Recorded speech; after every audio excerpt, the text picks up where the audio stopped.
Justice Jawad is joining us out of his busy schedule to be able to talk a little bit more.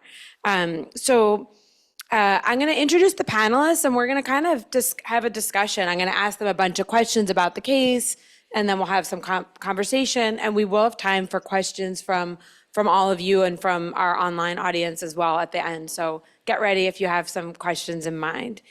So let me give a quick bio of our three speakers before we dive in. So first, Justice Jawad Hassan has been a sitting judge of the Lahore High Court since November 2016. He's lead counsel on constitutional and commercial law and has had more than 150 reported judgments of the Supreme Court and High Courts.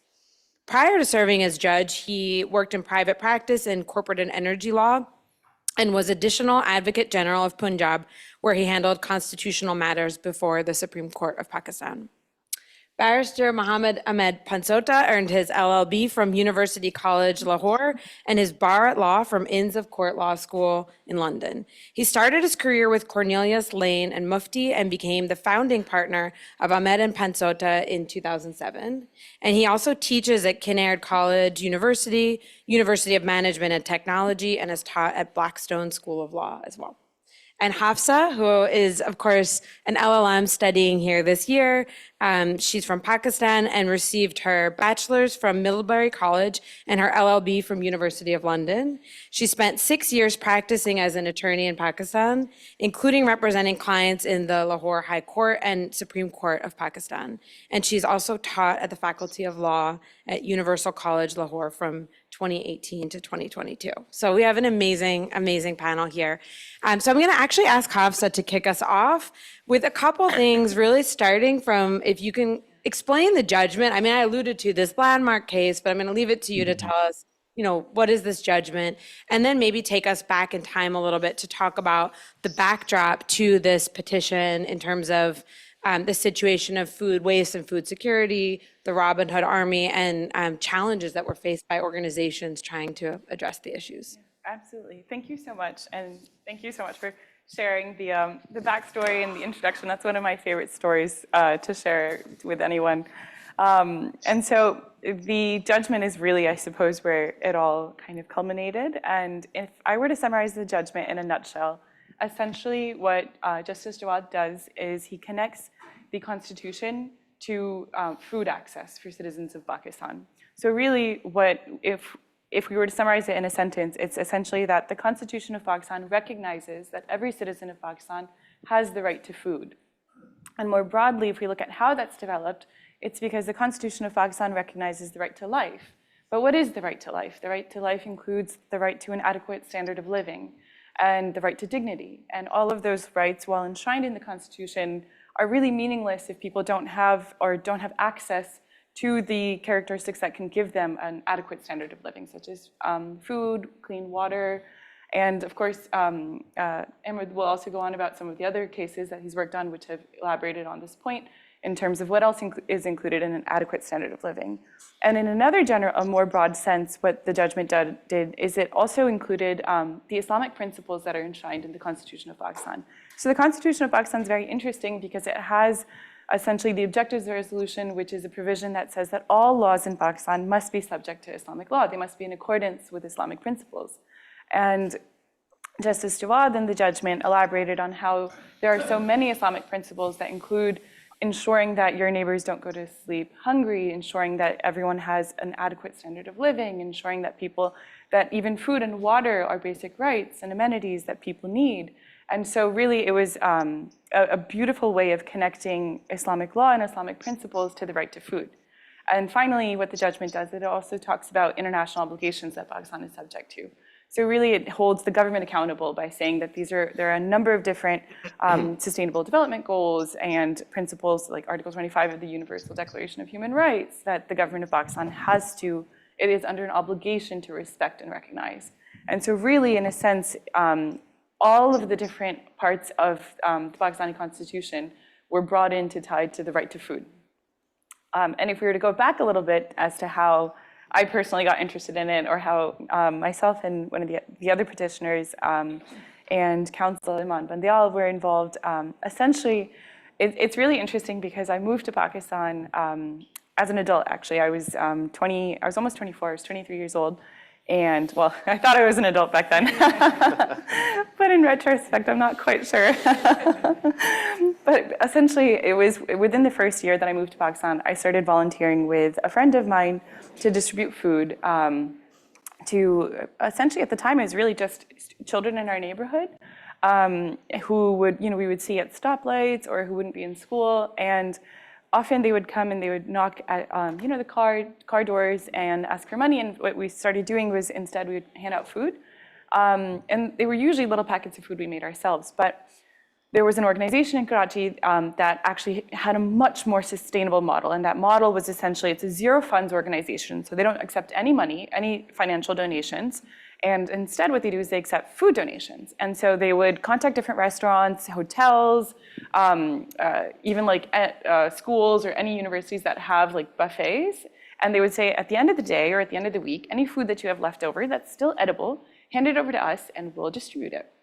And essentially that was their way of, or then it became our way of tackling the problem of food insecurity in Pakistan head on.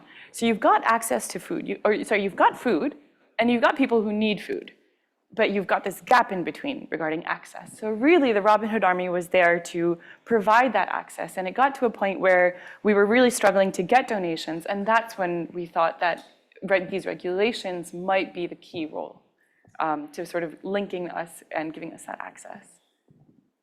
Such a great story. Okay. Thank you. I love the story. Obviously, again, just so glad to be able to have you here talking about it. So Ahmad, I want to see if you next can bring us kind of the next step of this. So what was, how did you conceive the idea of filing this petition? What inspired you? And then if you can talk a little bit about just like the framework within, what public interest litigation in Pakistan, like how this kind of was a good option. Thank you very much. You see, first of all, one fine morning I was sitting and I was going through one of the reputed newspapers in Pakistan, The Dawn, and I came across this article which was written by Iman Bandal that Hafsa just mentioned. She is a graduate from Berkeley and a very good lawyer in Pakistan. So that article highlighted a lot of problems in Pakistan. One of the main problems being that Pakistan ranked at roughly 106 in terms of global hunger index. Secondly, 40% of the cooked food in Pakistan was being wasted. And she had proposed certain solutions. And after reading that article, I thought that something must be done about this particular issue. So I had two options. A, I could have requested the legislator in Pakistan to legislate on the subject, which I did. I wrote to them, I reached out to them, but there was no response as such. Then the second option was to take the matter to court. And that had to be determined with a lot of caution because it's a policy issue and it's a legislative issue. And generally, courts don't usually interfere in that. So the only possible solution that I was left with was to invoke the constitutional jurisdiction, which is provided in the Constitution of Pakistan under Article 199 of the Constitution. Now that's a very interesting article because that provides that to safeguard the fundamental rights, which form part of the Constitution of Pakistan, there are about 8 till 25, 26. To enforce that, a petition can be filed and that particular petition then by the concerned High Court can safeguard these fundamental rights. So the next question would then be that which fundamental right was being violated and how could I bring it before the court? So when I researched Article 9 that was mentioned by Hafsa, which is the right to life, and right to life in Pakistan does not necessarily mean that it's just mainly to have a vegetative life. It is to exist with a lot of dignity, and that includes right to food. Then Article 14, which deals with the human dignity, that is, I think, one of the most profound articles which is not subject to law as well. So the human dignity has to be protected, and that the right to food forms part of that. And then there were two specific. One is Article 38.3, which casts a duty upon the state to provide for food, shelter, clothes, amongst others, but food being one of the main principles. Then two more articles, Article 31, which said that the Islamic way of life has to be promoted, and Article 227, which is what Hafsa mentioned, that says that every law in Pakistan has to conform to the basic spirit of Islam and Quran. Now, then we had to read out what Quran and the Holy Scriptures provide for this. And while doing so, we found out that there were plethora of Quranic ayats and then ahadith, which is what the Prophet has said, which deals with the subject of not only food, the provision of food, but how food is not to be wasted. That formed the paramount consideration, then the constitutional provisions. And then international research was to be conducted. And I was very, I would say, lucky to be joined by people like Hafsa Ahmad. They did all the research. It was just my name that I used in the judgment. And then one of my interns who's sitting here, Juni Khan, she was also part of the research. So we were able to compile that research. And then the next important question was the public interest litigation your question relates to. Now, what is public interest litigation in Pakistan?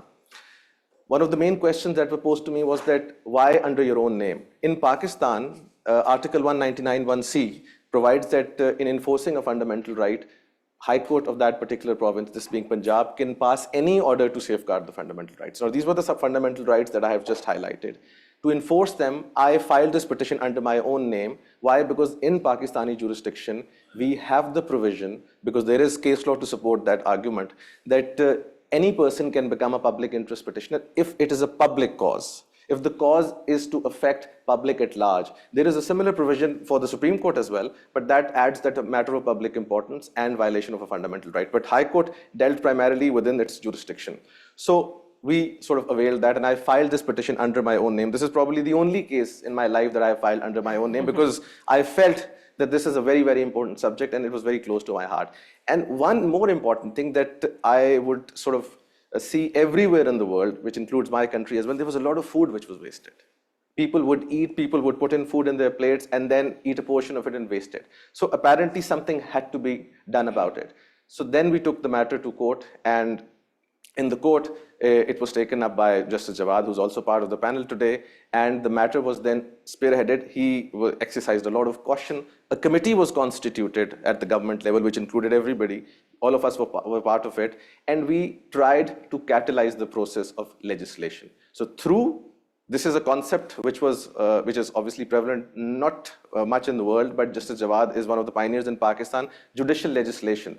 Generally, these are contradicting terms, but when judiciary catalyzes a legislation which is in the public interest. So this was a classical case where the legislation was catalyzed, and then since his jurisdiction extended to a province in Punjab, so we had to look for the law that dealt with it. So the law which dealt with it was Punjab Food Authority, and we are very lucky to have its Director General also joining us today in the question and answer session. So then the regulations were amended, and finally it was sort of made it an offense whereby you could be penalized for wasting food. And this is how the entire idea was conceived, and we were sort of able to give a method to this madness that I had before, after reading the article.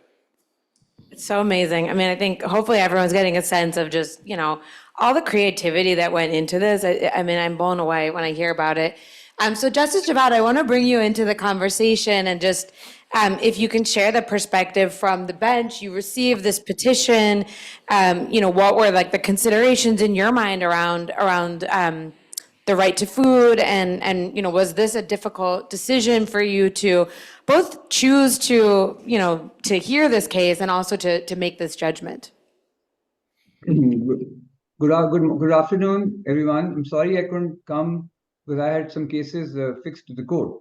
That, as you know, judges speak to their judgments, and in this case, the concept was that since we were hearing this case, and then there was not a single judgment in South Asia on this point, and we had to then look at the sport, and the sport was from the Harvard Law School Food Clinic. Hafsa and Ahmad Pansota convinced me with the research of yours from the center by bringing into a point a judgment, which I will speak later, is how we took up the new concept of right to life into right to food and food wastage. That brings me to a point that the Harvard Law School's Food Clinic is the first of its kind, 2010 established. When I was studying at Pace University in last century, end of last century, we were Pace as the second food program now at Pace Law School. That was a time when we were thinking about linking this with climate change.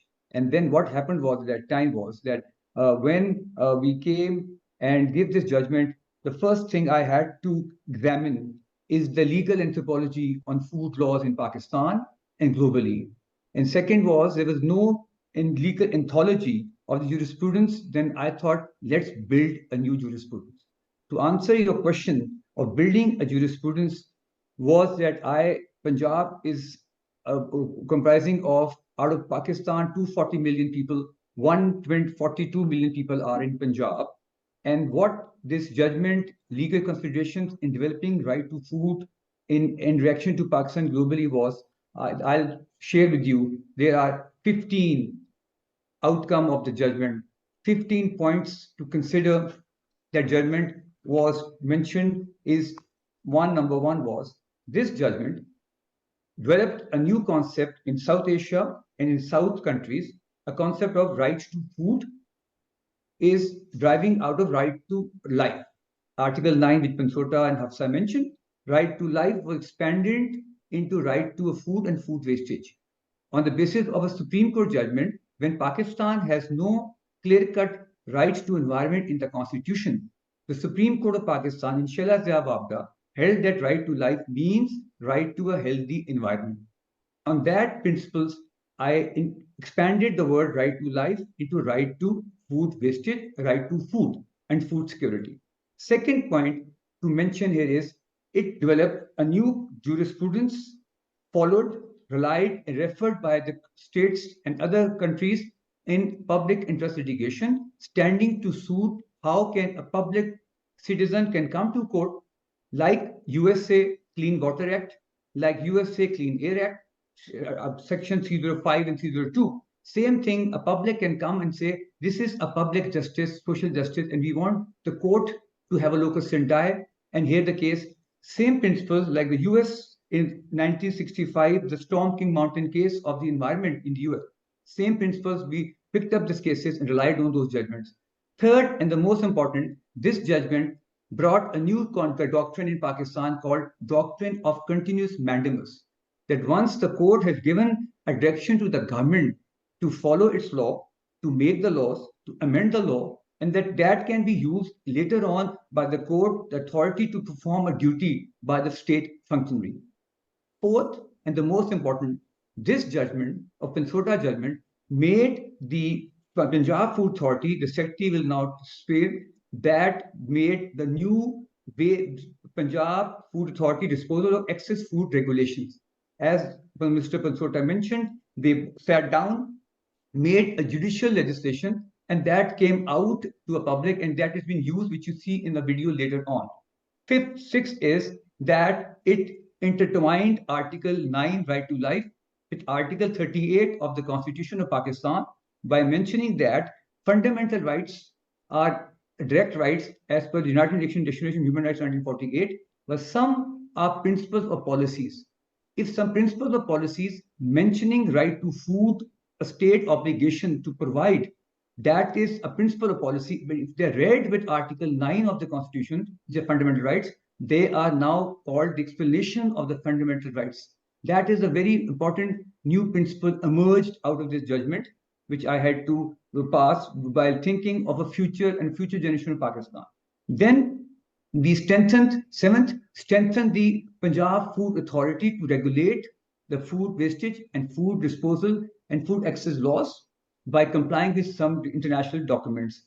Fifth, and the most important is this judgment, if you read the judgment head notes, the principles are made therein, that the most important is we brought a new concept that soft law becomes a hard law if a constitutional court develops those principles and makes into the ratio descendi, into state decisis, into after dicta of a judgment.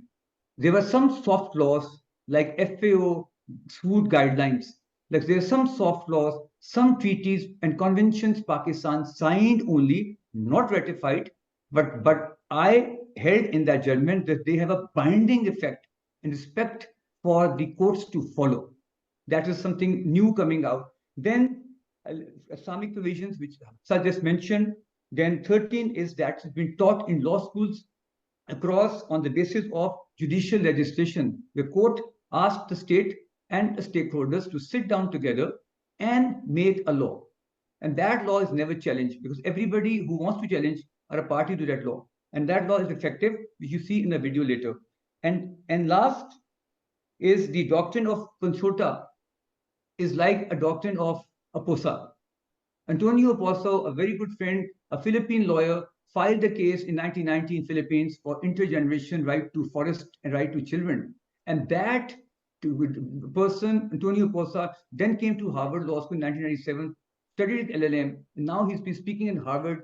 Antonio Posa, that doctrine is now considered how a judgment impacts globally, how a judgment has an impact of how things started for. And then the last was that when we were giving this judgment in 2019, after a year, FAO, Food and Agriculture Organization of the United Nations, made down the called the food right to food guidelines in 2020. That was the dated called 29 September 2020, which says that reducing food loss and wastage is critical to the rights of the food, and 690 million people do not have adequate food to do.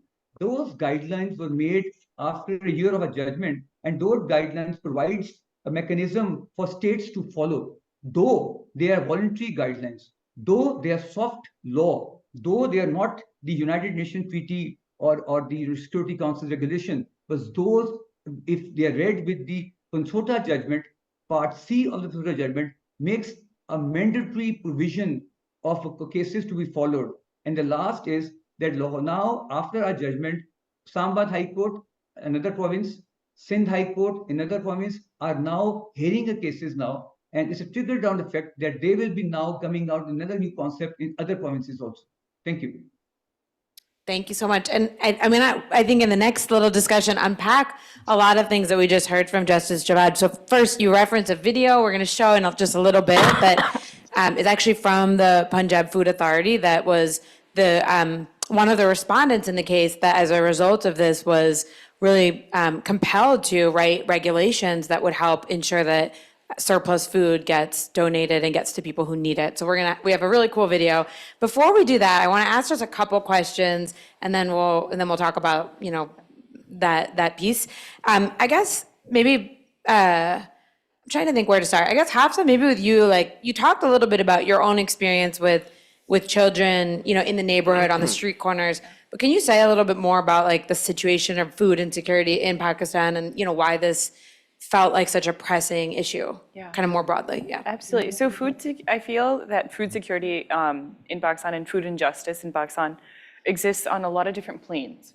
And so the plane that I saw it on firsthand was really just the problem of food access and in very urban areas. And so it's stark, it's in your face, and every single member, I think, of Pakistani society in any urban area would be able to identify with this experience of going to, for example, weddings. Weddings are lavish affairs in our culture, and so they're typically 3 to 5 to sometimes 7 days, and people, there's a cultural expectation of preparing a lot of food and excess and preparing it very richly.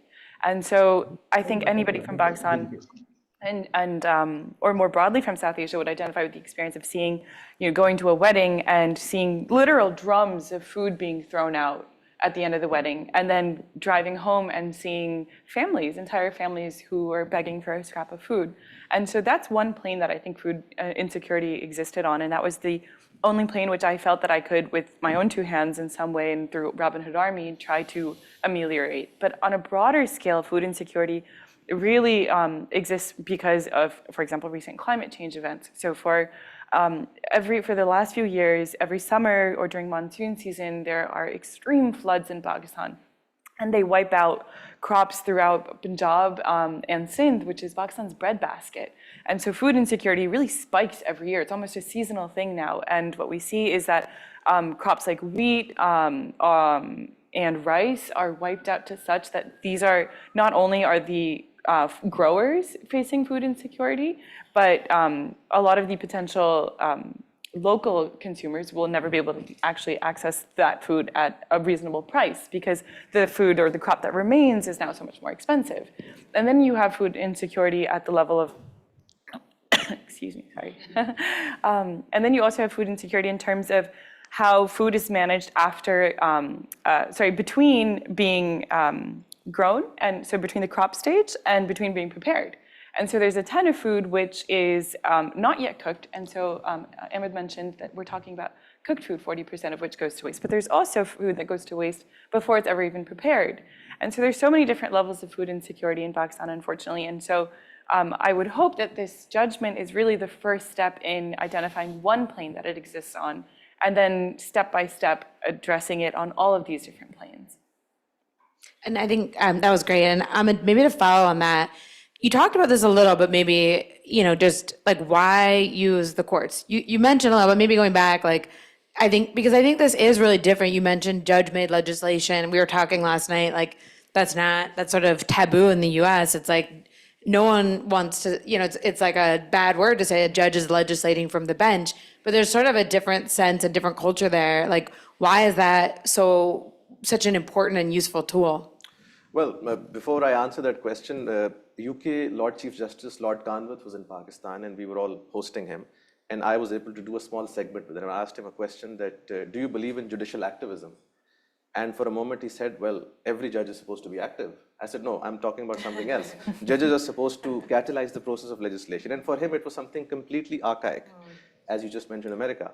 In Pakistan, fortunately or unfortunately, judiciary has always been on the rise, or their role has always been at the forefront when it comes to catalyzing any process which involves a matter of policy, and I'm talking about public interest at the moment, or any legislation. So at this point in time, like I mentioned before, I had two options, either to pursue the legislature, which I know nothing would have happened, and I did try, and then the second option was to explore this. Plus, there were judgments that supported my stance. I mean, there is a Supreme Court judgment exactly on food wastage. This is 2018 Supreme Court judgment. And that very clearly says that the food wastage, it sort of burdens. And once you waste food, it also adds to the carbon footprint. Then there were judgments from the international jurisdiction. One of the most amazing judgments that I came across, it's a concept that was developed by Italy. Italy said that if somebody steals food out of hunger, that will not be considered as an event of theft. So then there were jurisdictions such as Philippines, others. So all of that combined together, we thought that the best possible course of action for us could be to place it before the court being a constitutional court, which can then either pass a judgment on its own or refer it to the government department. Technically speaking, in this particular case, when we were filing the PIL, I also wanted a committee to be formed, which of course, Justice Jawad being very cautious of the idea that he didn't want to pass a judgment directly and delve into the affairs of public policy. So a committee was formed, and this committee represented the government, which includes the Director General as well. At that time, there was a different gentleman, Dr. Usman, who was part of that. So all of us, we sat together and we sort of catalyzed this process of legislation. So it was a legislation, but as a result of this judgment. Now, this brings me to another aspect. Of all the important issues that I've dealt with in my life on the legal side, I have gotten them approved or sort of highlighted through the process of court.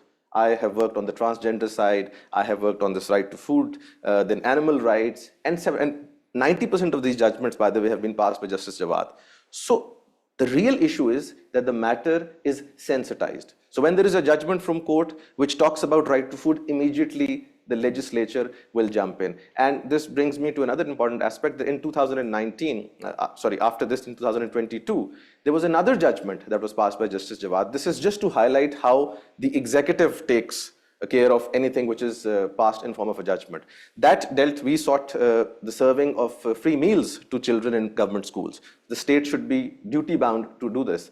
And a direction was passed to the state. And right now, as I speak, Punjab government is finalizing that and will be implementing it by the end of next week or maybe a week after that. So just trying to highlight that judges only sensitize it, they highlight it, and then eventually legislature wants to pick up on that. This is probably one course, and I termed it as judicial legislation because this was a concept that had emanated, and I believe Justice Jawad is implementing it in Pakistan in full, I would say, throttle, letter, and spirit, I must say. Amazing. All right. I feel like we keep previewing this video that I'm going to start talking about while our tech support, Gray Norton, gets it ready. So we have this great video. One of the questions we've been talking about is like, what was the impact of this? What did this do? So the judgment says, there is a right to food. It's in the Constitution. It's in international obligations. It's under Islamic law. And that there's a duty on government to create regulations to make sure that all of this surplus safe food isn't being wasted. So we were able to get a video, thank you to Justice Jawad for organizing this, from Mr. Asim Javed, who's the Director General of the Punjab Food Authority. He somehow made this video in 2 days. I don't know how, I mean, I am blown away because there's like graphics and, music and all kinds of things. And we're going to show that, and then we'll talk a little more. And I heard Mr. Javed, I think, is joining us as well. So thank you for listening in today too. So here we go.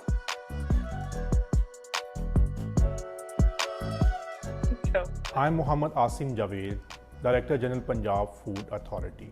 Punjab is a province of 130 million people, and Punjab Food Authority with its 160 food safety teams is committed for provision of food safety and food security to these people. Food security by means of channelizing the food wastage. After the landmark judgment passed by Justice Jawad Hassan, Punjab Food Authority took certain steps to ensure food safety for the poor and the needy. It introduced certain legal reforms which include Punjab Food Authority Disposal of Excess Food Regulations 2019. It also promulgated pre-packing food regulations, food storage regulations to ensure less wastage of food. Punjab Food Authority believes in United Nations Sustainable Development Goal number 12.3, which aims to reduce food wastages to 50% by 2030. As far as practical steps are concerned, Punjab Food Authority conducted training of more than 250,000 people, food handlers, to ensure less food losses during the pre-cooking. Moreover, believes in an inclusive approach which includes the awareness as well as training of the restaurants and marriage halls associations for the purposes of reducing the food losses and turning the food wastage into the mission of food security.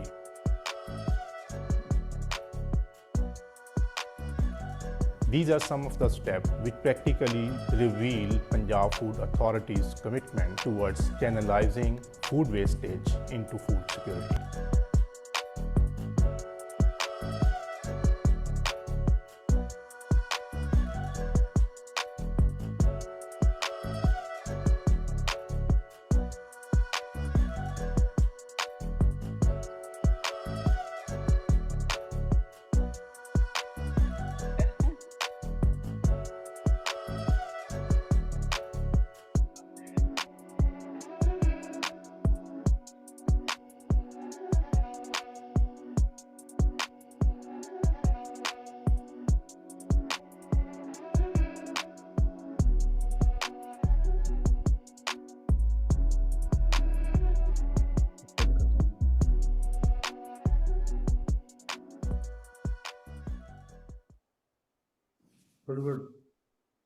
See, I mean, they did this video. I was, we need better tech here at Harvard, apparently.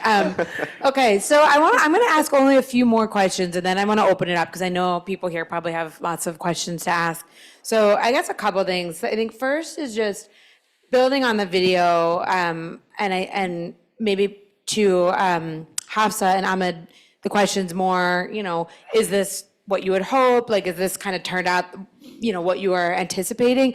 And then I guess to Justice Jawad, as far as the reaction, like what has been the reaction that you've received for the judgment from the rest of Pakistan and I guess from other jurisdictions? So I don't know who wants to go first, answering some combination of the questions around the reaction, both within the Punjab Food Authority and then outside.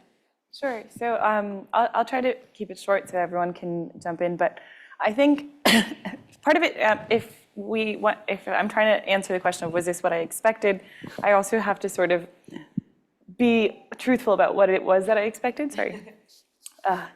Fasting too. And so I think at the time I had these naive notions of what it would look like to be part of a public interest petition and talk about things that I'm really passionate about and find other people who are also very passionate about the same subject. And, I had this ideal world view, which it was just, we were going to get these regulations that were going to say, if you waste 1 ounce of food, you're going to pay God knows how many rupees, and we're going to lock you up and send you to. And I remember at the time that we filed this petition, there had been a series of raids by the Food Authority on restaurants that were using expired or near expiry meat. And so I had these visions where I was like, they're going to raid these restaurants, they're going to shut people down for throwing out leftovers.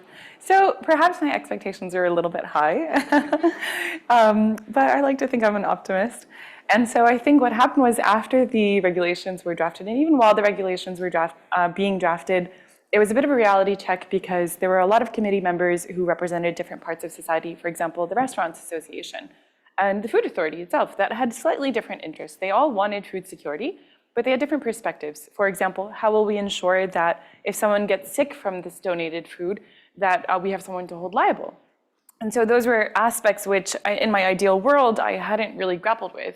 Or we had the input, for example, from the Restaurants Association saying, what if we want to use our leftover food for, Mystery Meat Monday or something? And so these are real valid concerns. It's people's property. And they were just, it was a way for me to realize, okay, it's not going to be overnight. But what really exceeded expectations, I think, was the overall response in terms of the media, the High Court, the lawyers community. And so even though it took some time to get these regulations passed and notified officially, and that was a struggle for me emotionally, to be honest, more than it was practically, because a lot of it felt like we had poured our blood, sweat, and tears into this, but just the paperwork of having it notified took 2 years. And so the truth is, there is always a sort of I won't say a dark side, but the struggle that one doesn't anticipate, and when one looks at the notifications and everything in retrospect, one doesn't see. But that was also there. And so I can say confidently now that, especially with all of the great campaign videos, the public service, and even some of the billboards that they're showing, like, that's great. That's what I wanted. It took a little bit longer than I expected, but like I said, I was a child when I was in Fox. A child, you thought you were an adult. Yes, exactly. Ahmad, do you want to go next, or should we let Justice Jawad jump in? It's completely up to you. Go ahead, you can go ahead, and then maybe we'll get to like more the perspective of like what other jurisdictions have said. Like Yeah. Hafsa has mentioned, of course, at the time when I had filed the petition, I had different expectations, because in Pakistan we're very fond of criminalizing every action, and we want a criminal action to be taken against any person who's performing any sort of offense. So for me, this was one of the greatest or the greater offenses that I could think of, and I really wanted some penal sanction against it. At that point in time, the DG Food Authority was very, very active, Mr. Usman. The process continued, and at the moment, I have to mention that the present DG Food Authority, who made this wonderful video, is actually doing an equally wonderful job. He is implementing this law, and just for everybody's consumption, we also need to know what are these regulations. These regulations primarily prescribe donation of the excess food, and that food is to be donated through donor organizations. So now there is a formal allowance that has been given at state level to donate this food, and you can sort of distribute it instead of wasting it. So then there are certain checks and balances that have been created under these disposal regulations, and then these donor organizations have to comply to certain regulations. So it's a good way of channelizing that food. Yes, I would say that I am very satisfied that the law is being created, being implemented, and C, Government of Punjab is taking its ownership. As I just mentioned, I can simply state that the video itself speaks volumes, because if somebody is interested and somebody is interested to a level where he wants to implement it, only he could have made this video. And the music in the video was mainly to make sure that you guys are alive and kicking. So I'm super satisfied so far, I would say. Should we play the music after the panel? People can Let's keep playing it. Yeah, good. Justice Jawad, can you jump in on what the response that you've gotten as far as other jurisdictions, like what's applicable elsewhere? Was everyone happy? Have you gotten any negative feedback? Well, as you know, that some judgments are in academic judgments, some judgments are for the bookshelf judgments, and the biggest joy for a judge is if the judgment is implemented in letter and spirit. As you can see, this globally, this judgment was implemented with the support of the government, thanks to the Hafsa Ahmad Pansota, the DGPFA, then every team in Ahmad. And the best thing would be the two parts of the judgment implemented globally. I speak to different universities and I go to conferences, even in COP28 in Dubai this time. This judgment was referred in some conference in Cambridge. They were talking about linking this judgment with the right to food security as per the climate change. This judgment was then picked up by India and other countries. While I was sitting as a shadow judge in the English courts in London, they were also mentioning this judgment as a part of the concept which the English courts has given a judgment on the Friends of Earth versus the Heathrow Airport on climate change. The issues of climate change, this judgment is referred mostly in the countries talking about climate change and its impact to the issue of food security. And also the jurisdiction part of this judgment talks about a judgment discussing right to food, a judgment discussing public interest litigation in Pakistan for social justice advocates. A judgment also mentions most of the time is referred so far since I passed this judgment in 2019. Mostly 200 judgments in Lahore, Pakistan courts in different have referred this judgment, this Pansota judgment, in different angles, and then globally also. Because when I was in COP28, I was asked some people and students from universities and also some lawyers mentioning Pansota judgment. So a judgment is well recognized, comma, a judgment well accepted, comma, a judgment appreciated, and then also the most importantly is that it has now been acknowledged by the West. As you see, climate change divides the world north and south. And now in the climate change part, South are active in giving judgment. So this judgment become from a South countries picked up by North, even in Germany, Netherlands, even Brazil, Ecuador, countries are looking into climate justice cases. Right to food is a part now because of hunger issues. Pakistan suffered the worst flood issue 2 years ago. And if I have the DGPFA speak to you for 2 minutes, he can explain that he is fully right now with you. They will support this case now. And then now, in the next 1 month, you'll hear from Sindh High Court, and you'll hear from Islamabad High Court a similar petition. And I'm thankful to Harvard Law School and the Food Clinic for highlighting this, asking us to speak about an actual judgment actually implemented on the ground for the poor person, and in the layman and a common man in the country is benefiting from the food, advocate food, as what the United Nations, UNEP, and the United Nations Food Agriculture Organization, their whole issue is the Agenda 2030. Agenda 2030 goal is to be achieved by the world.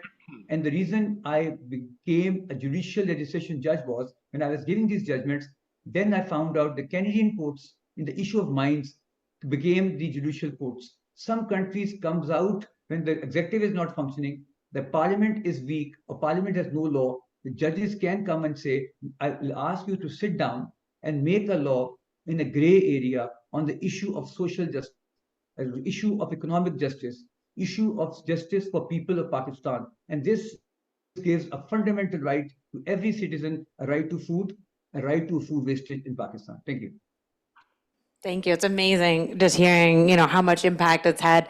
I have one other question I'm going to hold till the end, maybe because I want to start getting questions from the room. So I think we'll start with the people of questions in here, and then I see that there's some active Q&A on the for those joining us online. So let's start with any from here. And Gray, I'll come over to you in a little bit to see if there's any coming in.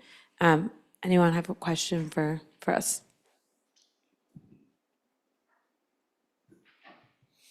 Hello, my name is Brandon Sharp. I'm a 3L. And my question has to do with constitutional interpretation in Pakistan.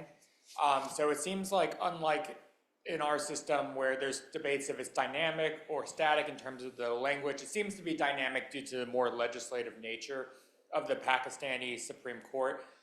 Is that understanding correct? And if so, is there a set corpus that the justices must look to? You mentioned international law, you mentioned scripture. Is there a set body, or is it kind of open-ended what is authoritative in helping that dynamic interpretation? I think your question relates to how the courts in Pakistan have been dealing with these issues in the constitutional jurisdiction. So to answer that, you need to understand that apart from the normal court structure, in our constitution, we have two provisions. One is Article 199, which empowers a high court to enforce the fundamental rights in case a petition is filed, which also includes a public interest litigation. And then there is another provision, which is Article 1843, and that deals or that empowers the Supreme Court of Pakistan to take care of any issue which involves public importance or is a matter of public importance and there is a violation of a fundamental right. And then there is another provision in the Constitution of Pakistan which empowers the Supreme Court that in discharge of its functions, which is Article 187, Supreme Court can do complete justice. Now, it's a very open-ended provision. So yes, to answer your question, I must say that when courts in Pakistan are dealing with an issue on the constitutional side or in the constitutional jurisdiction, the power is very open-ended. No doubt, they are very mindful of the fact of the separation of powers, that they don't genuinely go and delve into the affairs of the legislature or any other. But there are times, this case being one example, and there are several other examples where courts have actually risen to the occasion and they have made sure that they exercise their jurisdiction in an expansive way. And in doing so, the only touchstone or the only undertone is public interest. It is not a commercial or any other interest. When it gets to that, they usually don't interfere. But when it's a matter of public importance, such as climate justice, issue of transgenders, I gave you one example of animal rights, then this particular food rights, and many other issues that I can go on. But the issue has to be that of a public interest. And I would request Justice Jawad to also comment on that. Justice Jawad, were you able to hear the question? Do you want to respond as well?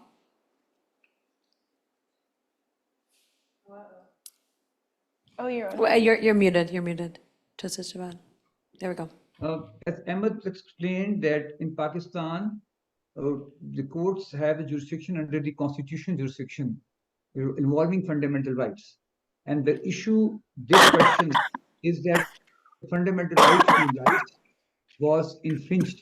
The court itself came out to interpret this into provision for future generation. This question, because when there's a weak legislation, then courts come into play as a remedy to play its role, to lead the way for the cause. Great, thank you. I mean, I think it's fascinating. I got to hear a lot about it last night, and I have been learning.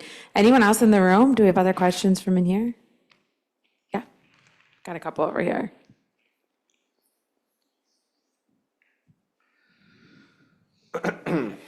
Hi, thank you for speaking to us. My question is, I'm wondering if you could talk about how some of those fundamental rights were articulated more in specific terms. And I'm asking because, for example, like I've been working on some climate lawsuits in the United States, and this is a really incredible case because of how difficult it seems like it would be to have something similar here, because our courts in the US often are really reluctant to step into things that they call political issues, where they say, look, this will require us to make a lot of really complicated policy judgments about how to specifically articulate or enforce rights relating to food or climate or other expansive rights. And so I'm wondering, is that something that was a major issue in your litigation, and how did you address those types of arguments relating to complex policy judgments in a broad right, like the right to food? Thanks, Eric. Who wants to take that one? Anyone? I think you've asked the question specifically from the point of view of sort of being more specific about these fundamental rights that are enshrined in the Constitution of Pakistan. Now, they range from Article 8 till 28, and 8 basically being that any law which is inconsistent with any fundamental right is void. So if Pakistan passes a law, or the parliament passes a law which is violative of the fundamental right, let's say due process or any other, that is void. So that's the Constitution which says it. So when we go into that, Article 9 is security of person, which is right to life, then safeguards as to arrest and detention, right of fair trial, slavery, protection from retrospective punishment, inviolable dignity of a man, freedom of expression, association. So it primarily deals with non-discrimination, and then, safeguard against discrimination in services, language, scripts, preservation of that. So these are specifically mentioned in the Constitution of Pakistan. So let's say if tomorrow, somewhere in Pakistan, I feel that my fundamental right is being violated, I have the option of filing a petition directly before the Hon'ble High Court or Supreme Court if it's a matter of public importance, that this right that concerns me is being violated. And then the courts are duty bound to enforce and safeguard that right. And in the context of food, as your question related, that how are these rights linked? You see, Article 9, the jurisprudence in Pakistan, as explained by Justice Jawad, is very, very well articulated. Initially, it was held that it, of course, relates to right to life, but it does not mean right to a vegetative life. You just have to exist. You have to exist with dignity. And now, very recently, there is a judge in Lahore High Court. He has passed a judgment which says that right to a good life, right to live with dignity, with all the amenities around, that includes. So that also includes right to food and right to nutritious food, which is the latest judgment which has been passed by Justice Jawad. So then the human dignity comes in. If you're not being served food, which is the primary duty of the state, then your dignity is also compromised and violated. And then Article 38(3) that I had mentioned, which casts a duty upon the state to provide for food, shelter, clothes for everybody. And the Islamic jurisprudence, of course. And at this juncture, I would also like to mention a judge in Pakistan in the past. His name is Justice Cornelius. He was a Christian judge, but I think he's probably one person in the history of Pakistan who has upheld this particular provision where the Islamic values are in place in letter and spirit. And I believe, if I were to revert to any judge, at the moment it would be Justice Jawad, but of course in the past, it would be Justice Cornelius. So that's also something that we must cherish here while sitting here. I'll add on. What needs to be explained is that this case was of mandamus.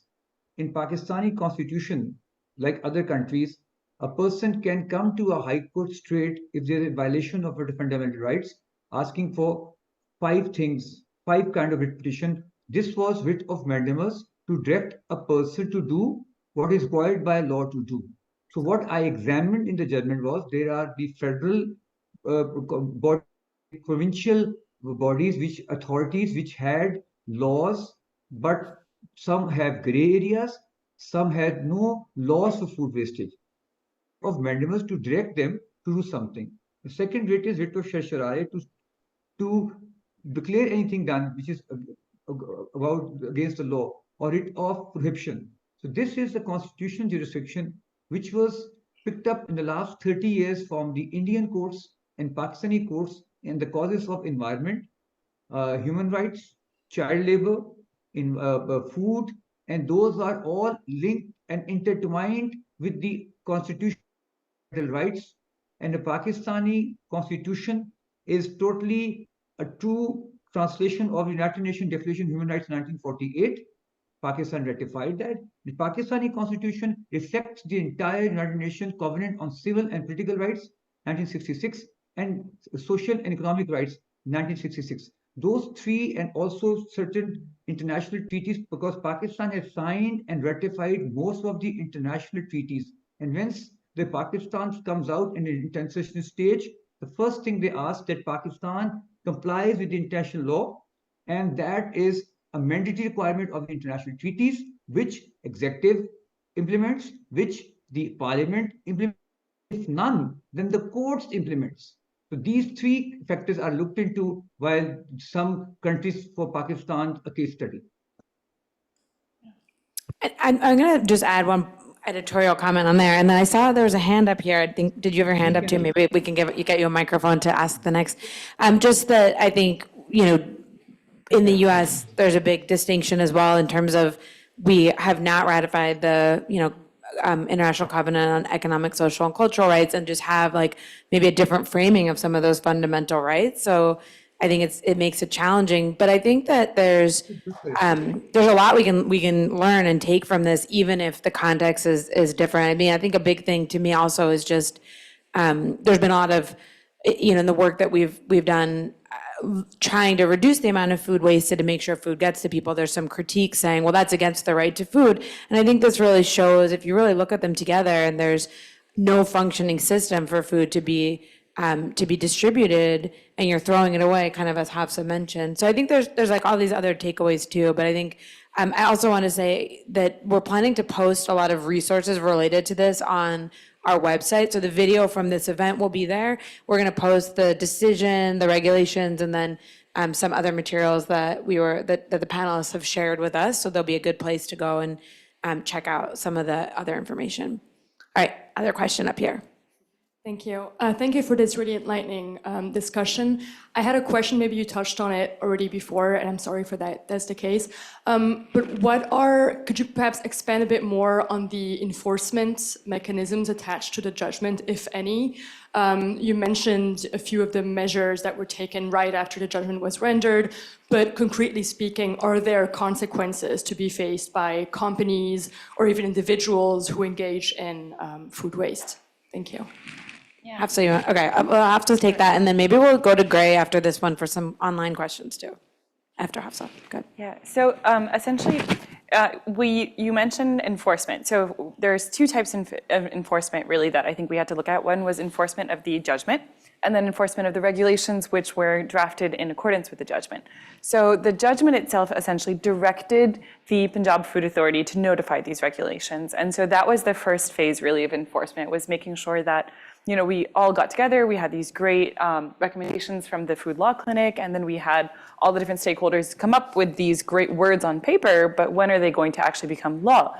So that was the first stage of enforcement really, and that took, it's just some negotiation, it took a little bit of pressure, it just took a lot of correspondence in terms of when are we going to see these words really become law. And so that was first stage of enforcement of the judgment. And then it was a question of, now that the draft regulations have really become regulations, what are the enforcement mechanisms within those regulations for restaurateurs, for example?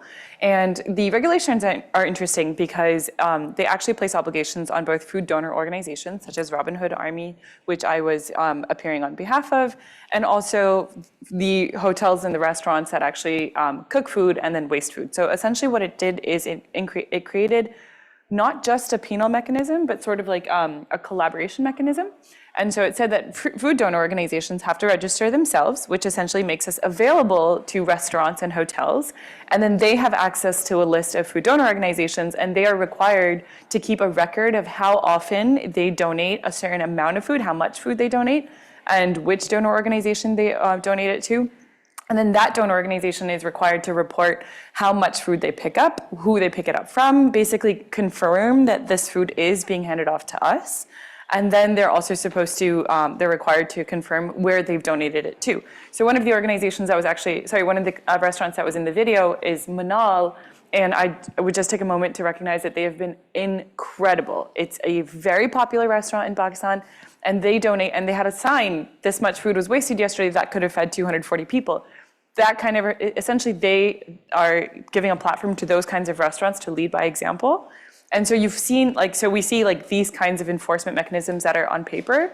I think it will be some amount of time before we see that there's really an active penalization of those restaurants that are not donating to food donor organizations. One, because of the scale of the project, but also because I think it really, and I'm very hopeful, especially with that fabulous video, that this administration is very interested in making sure that any penal mechanisms are also enforced, so that we do see that restaurants aren't just expected now to do this out of the goodness of their hearts.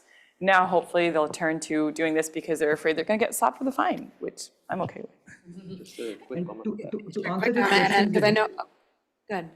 to answer this question, DG PFA is online. If you ask, he can answer it. It's better than how many companies he's fined and he has taken action against. He's online. If Gray can let him ask the question.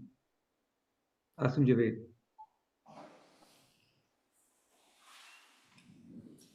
Sounds like we're going to get a direct answer from PFA. Yeah, Is that happening, Gray? No? Yeah? he's there. Hello, am I audible? Yes. On the Welcome. video. Thank you. Thank you. Thank you for the video. On the video. Thank you so much.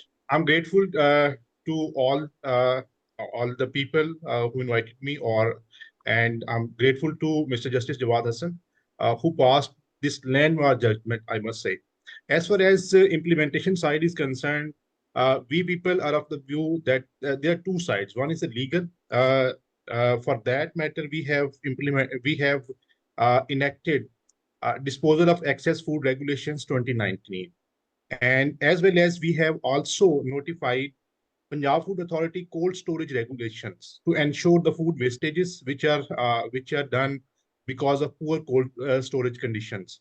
And then we have also regulated Punjab Food Authority Packaging Regulations 2019. So these three regulations are based upon to preserve the food, number one. Number two, when we talk of the disposal of excess regulations 2019, there are three things which are very important. One is donation of excess food to the poor and the needy people by the donor organizations, as well as by the restaurants and the marriages halls as well.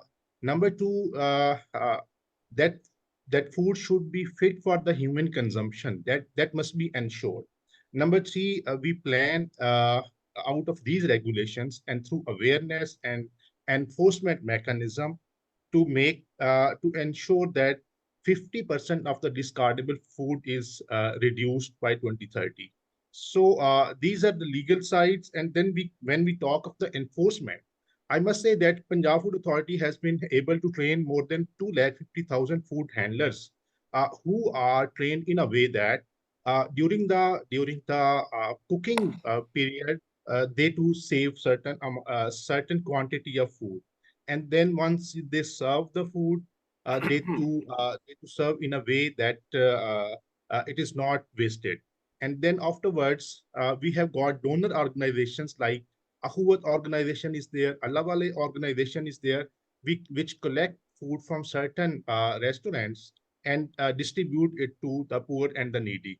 And in some cases, we see that like Janoon restaurant, like Nisar restaurant, they people have installed refrigerators outside their restaurants, so the needy and the poor people can get that food which otherwise could have been wasted. So these are apart from these, we have started an awareness program in which we are giving the awareness to the housewives as well as to the marriage halls association people, so that they know the importance of uh, preserving the food from being wasted.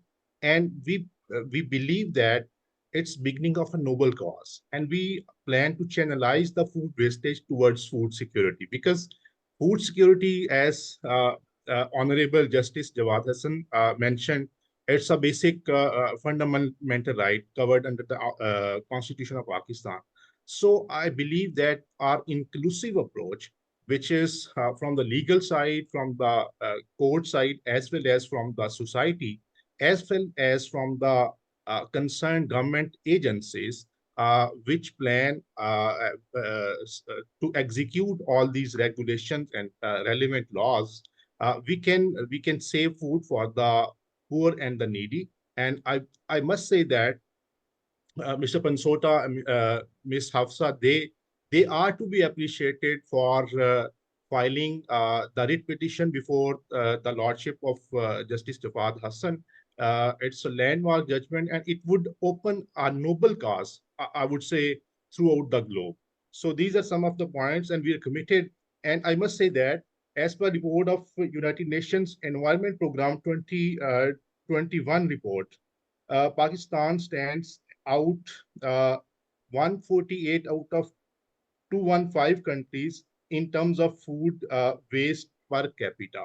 So because of the implementation of these regulations and awareness and training of the food handlers, as well as giving awareness to the restaurants and food business operators associations, we were able to save certain amount of food. But I must say a lot needs to be done. Thank you. Thank you so much. We're really grateful, and thank you again for the video and for that.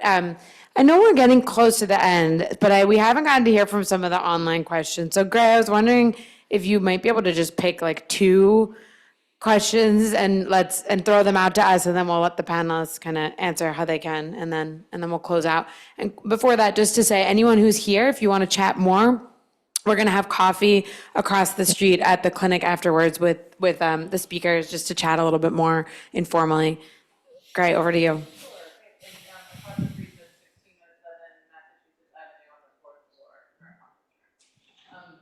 So we have a question online that asks. Great, we can't really hear you that much. I don't know if is that on?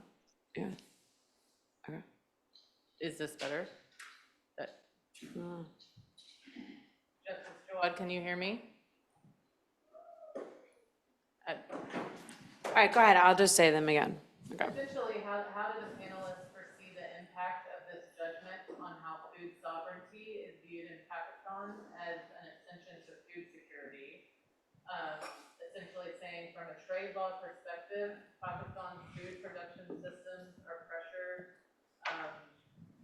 to liberalize further, but this can negatively impact local ownership over indigenous food production methods, including land and seeds. So the attendee is asking for right to food that then includes food sovereignty for this judgment. Do you want to go first? Sure. I'll just keep it really brief, Yeah. but I think it's a great question, and I think it goes to the heart of actually a number of issues that Pakistan is facing, not just in terms of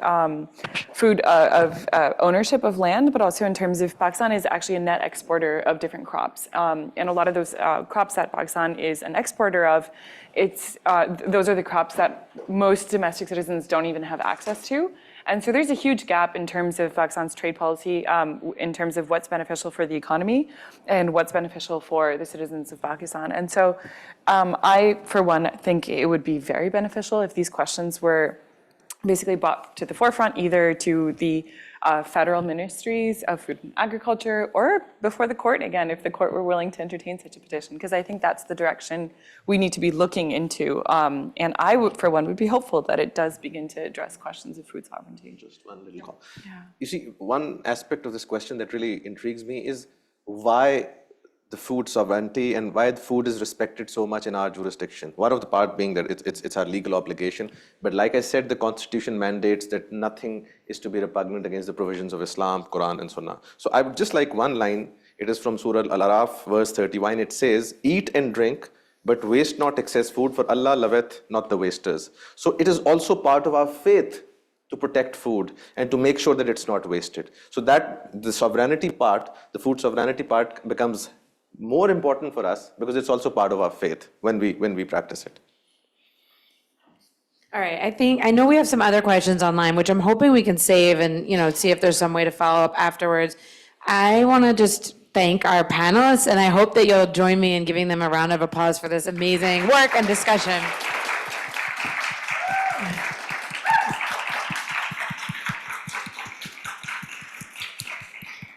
And anyone who wants to join us, you are welcome to go to the 4th floor of 1607 Mass Ave or hang out here and head back with us, and we'll have some coffee. We'll just chat a little bit more. So thank you. Also, don't waste the food at the back. Take some. It's an offense. Yes, please take it with you if you want it for later. Yeah. Watching it.